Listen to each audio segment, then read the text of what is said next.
না, এই শাড়িটা আমি ওখান থেকে অর্ডার দিয়ে করিয়েছি। ওটা একটা মানুষের কাছে বারবার গিফট নেওয়া যায় না, এটা আমি কিনে নিয়েছি। তো আমি মনে করি যে আমি এটা একটা ইউনিক জিনিস। হ্যাঁ, এবং আমি সুযোগ পেয়েছি যে সুতায় বোনার জন্য, এবং এটা হচ্ছে পুরাপুরি বাংলাদেশের ঐতিহ্য।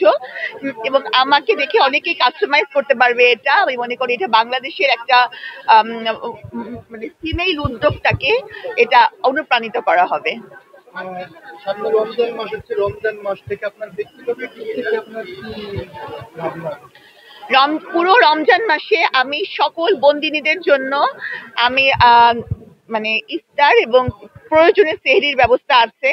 যারাই সাবিনার সাথে ফোন নাম্বার দেওয়া আছে আমার ফেসবুক থেকে, আমার মানে ভেরিফাইড ফেসবুক থেকে নাম্বার দেয়া আছে, ওই নাম্বারে যোগাযোগ করবে। নাম লিখাতে হবে, কিন্তু সেই সাথে জানাতে হবে উনি কাশিমপুর মহিলা কারাগারে কত নাম্বার ওয়ার্ডে কোন মেয়াদে ছিলেন, এটা জানাতে হবে। কারণ হচ্ছে অনেকেই যোগাযোগ করছেন যারা হয়তো শুধু সাবিনার সাথে এমনি দেখা করার জন্য আসতে চান, কিন্তু তা না, শুধু বন্দিনীদের জন্য এইটা থাকবে।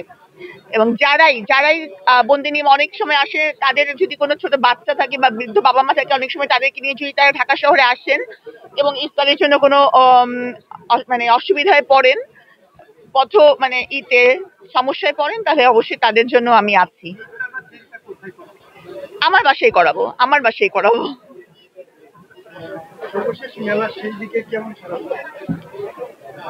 দেখেন, দেখতেই তো পাচ্ছেন। আলহামদুলিল্লাহ, আমি তো সাড়া পাচ্ছি, আমি সন্তুষ্ট। আমি এবং বলবো যে আমার আমার বই বিশেষ করে অবেলায় বেলায় আবার প্রচুর বিক্রি হয়েছে। দেখা যাক।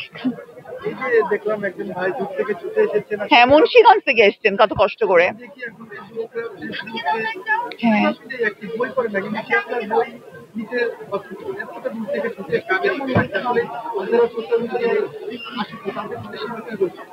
আমি বলবো যে সোশ্যাল মিডিয়াতে যে সময় দেওয়াটা খারাপ তা না, কারণ এটা একটা যুগের ব্যাপার। আপনি চাইলে এটাকে অ্যাভয়েড করতে পারবেন না। হ্যাঁ, সোশ্যাল মিডিয়াও থাকতে হবে। সোশ্যাল মিডিয়াতে ইউজুয়ালি শর্ট টাইম এন্টারটেনমেন্ট দেয়। সেই শর্ট টাইম এন্টারটেনমেন্টের কারো গভীরতা, আবেগ এগুলো খুব বেশি গভীর হতে পারে না, ইন্টেন্স হতে পারে না।